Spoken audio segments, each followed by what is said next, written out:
Bonjour à tous. Donc on va démarrer sans plus attendre avec Flore. Donc notre présentation s'intitule Impact de la croissance des génisses et de la conduite de la reproduction des vaches sur leur carrière.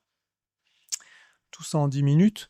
Donc on va s'appuyer sur deux travaux. Le premier, c'est un travail réalisé dans le cadre du projet CASDAR Allonge, où on s'est posé la question de l'impact des profils de croissance des génisses sur la carrière des vaches laitières. Pour cela, on s'est appuyé sur les données de 3 fermes expérimentales, le domaine INRAE du Pin au Hara et 2 fermes par MXP, les Trinotières et Trévarez.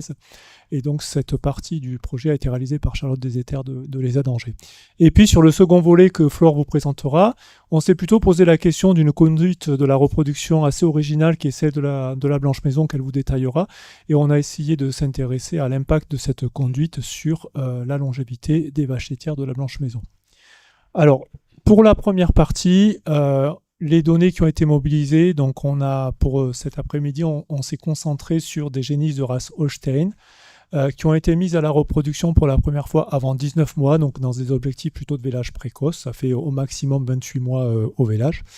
Et donc, on a utilisé les données de ces génisses pour déterminer les profils de croissance de ces animaux.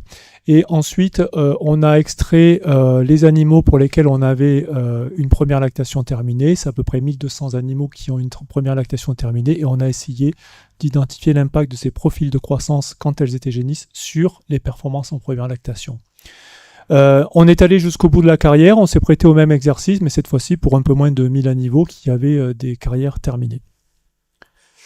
Alors, si on commence par les fameux profils dont je vous parle, on a identifié 4 profils qui sont des profils de croissance qui ont été établis sur la base des pesées au cours de la première année de vie des animaux. Donc je ne vais pas vous les détailler, mais vous voyez que vous avez les courbes de croissance modélisées qui s'affichent à l'écran. Donc on voit qu'on a clairement un écart de poids dès la première année, avec des croissances entre le croissance moins et le croissance plus, qui s'élève à peu près à un peu plus de 200 grammes de GMQ. Donc on est à peu près à 700 grammes pour les croissances les plus faibles en moyenne sur la première année et un peu plus de 900 pour les croissances les plus importantes.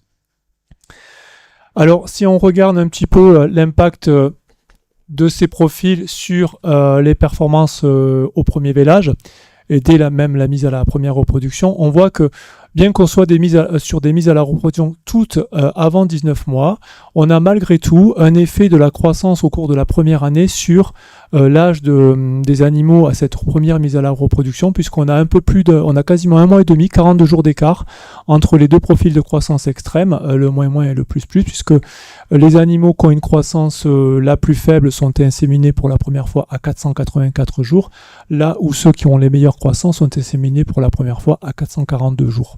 Et cet écart de 42 jours, finalement, se répercute quasiment directement sur l'âge au premier vélage. Bien qu'on soit sur des objectifs identiques d'âge au premier vélage, on voit qu'on a un écart de quasiment 40 jours entre ces 2 profils extrêmes de croissance. Donc on a bien un effet du profil de croissance, y compris pour une même gamme de mise à la reproduction sur l'âge au premier vélage.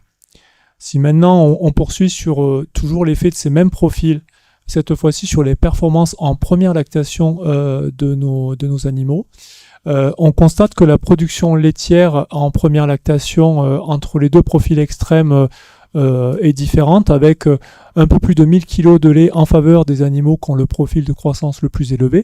Et on voit qu'entre les 2 profils extrêmes, on a un gradient de productivité laitière qui s'opère entre les quatre profils. On peut noter qu'il n'y a pas de différence significative, mais que le taux de second vélage de nos animaux n'est pas différent significativement, avec autour de 75%, voire un peu plus de ces primipares qui ont vélé pour la deuxième fois. Si on regarde maintenant à l'échelle de la carrière des animaux, donc toujours sous l'angle de nos 4 profils de croissance, la première chose qu'on remarque, c'est que en termes de durée de vie, exprimée ici en jours, eh bien, on a des durées de vie qui sont globalement du même ordre de grandeur, un peu moins de 2000 jours de durée de vie. Bon, ça correspond à peu près aux statistiques qu'on a obtenues dans le projet Allonge sur des jeux de données beaucoup plus importants. Et on voit que si on se centre sur la durée de vie productive, c'est-à-dire le temps qui s'écoule entre le premier vélage et la fin de vie de l'animal, là encore, on n'a pas de différence significative et on a des durées de vie productives autour de 1000-1100 jours, un petit peu comme les données nationales. Donc on voit qu'à l'échelle de la carrière, finalement, nos profils de croissance n'ont pas eu d'effet significatif sur la durée de vie et la durée de vie productive des vaches laitières. Si on s'intéresse cette fois-ci à la production laitière, mais cumulée à l'échelle de la carrière, donc on a sommé les productions de chacune des lactations des animaux. Là aussi, on ne voit plus de différence significative à l'inverse de ce qu'on voyait en première lactation entre les différents profils de croissance, autour de 23-24 000 kg de lait produits à l'échelle de la carrière. Et finalement, même si c'est pas significatif et qu'on regarde un petit peu dans les détails, on voit que nos deux profils extrêmes, finalement, conservent à peu près l'écart qui s'était opéré dès la première lactation. Donc, ramené à l'échelle de la carrière, finalement, cette différence d'un peu plus de 1000 kg de lait n'est plus significative, mais reste présente. Je vais laisser maintenant la parole à Flore pour la suite. Alors, à la Blanche Maison, on a mis en place depuis 2017 une conduite de la reproduction qui est un petit peu particulière avec 4 périodes de vélage par an. Et l'idée, c'était de voir un peu, avec un angle longévité, comment on pouvait impacter cette conduite. Donc, sur un troupeau de vaches normandes, quand même, petite précision. Donc, pourquoi cette conduite? L'idée, c'était 2 objectifs principaux. Le premier était de pouvoir organiser le temps de travail sur un système de polyculture élevage avec beaucoup d'activités sur des saisons bien marquées. Et le deuxième objectif, c'était de pouvoir obtenir une meilleure régularité des livraisons de lait au cours de l'année. Donc concrètement, comment ça se présente? Donc c'est un calendrier qui est fixe, avec en rouge, vous voyez 4 périodes d'insémination de 6 semaines par an, qui sont corrélées à 4 périodes de vélage par an, en bleu. Et ce qui nous laisse, entre ces périodes d'insémination et de vélage, des périodes d'environ 6 semaines, où on a donc du temps qui n'est pas consacré ni au vélage ni aux inséminations. Donc du temps pour faire des semis, des récoltes de fourrage, de prendre des congés pour la main-d'œuvre salariée par exemple, etc. Donc une vache concrètement qui vèle dans sa bande, donc une bande, la première bande que vous voyez, va inséminer dès la bande suivante, donc au plus tard 6 semaines après. Et si elle n'a pas pris dans cette première coche d'insémination, elle va avoir la possibilité d'être réinséminée sur la deuxième période d'IA. Voilà. Et après, normalement, sa carrière s'arrête si elle n'a pas pris. Donc l'idée, c'était de voir justement avec ce système un peu contraint, voir si on avait un impact sur la fertilité de nos animaux avec un recul qu'on a depuis quelques années maintenant. Donc je vous ai présenté une moyenne de nos chiffres Blanche Maison 23-25 qu'on a mis en corrélation avec des moyennes Reproscope en Normande pour essayer de voir comment on se positionnait un petit peu par rapport à tout ça. Donc globalement, ce qu'on peut dire sur les vaches, c'est qu'on a du coup une fécondité qui est un peu plus courte. Vous voyez, on a un intervalle vélage IA1 qui est de 76 jours à la Blanche Maison en moyenne, un intervalle vélage de 406 jours. Mais à côté de ça, on a une fertilité qui est un peu dégradée effectivement, puisqu'on a un nombre d'IA par vache qui est à 2,8, donc plus élevé que la moyenne dans Reproscope.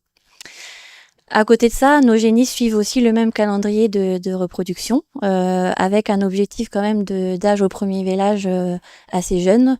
Donc on est à 27 mois à la Blanche Maison, en moyenne normande on est plutôt autour de 33, donc voilà, plutôt un âge de premier vélage assez rapproché, mais à côté de ça, on n'a pas d'impact sur la fertilité puisqu'on a un nombre d'IA par génisse qui est aux alentours de 2, donc un chouille plus important que Reproscope, mais dans les mêmes eaux.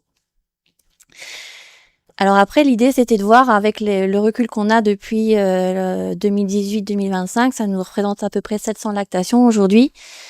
Donc sur ces 700 lactations, on a 511 qui ont donné lieu à des revélages, donc avec donc 46% en IVV 12 mois, 22% en IVV 15 mois, quelques vaches qu'on a octroyé une troisième période, 5% en IVV 18 mois.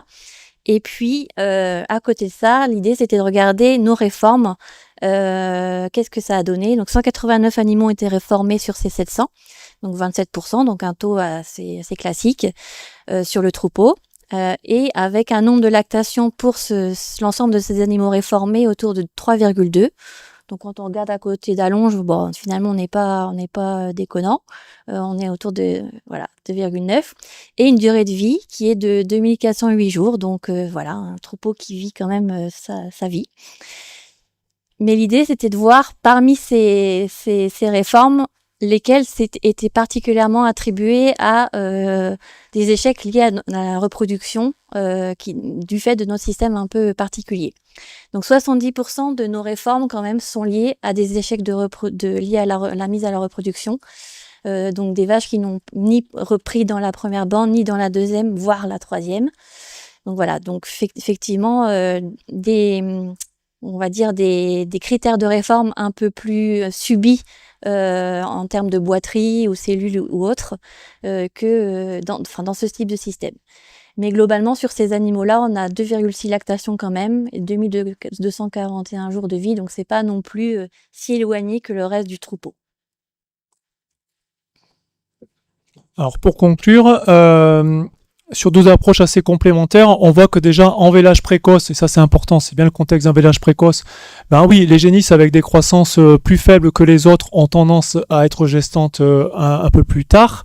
Ou à l'inverse, celles qui ont des croissances plus importantes sont gestantes plus rapidement, elles produisent davantage en première lactation, mais aussi ce qu'il faut voir quand on va jusqu'au bout de l'histoire, c'est qu'à l'échelle de la carrière, cet avantage finalement est pas si important que ça, si bien que inséminer des animaux, toujours en vélage précoce, sur des gammes de poids peut-être un peu plus faibles que ce qui était préconisé, le fameux 400 kg à la mise à la repro, finalement n'hypothèque pas les performances de l'animal à l'échelle de la carrière.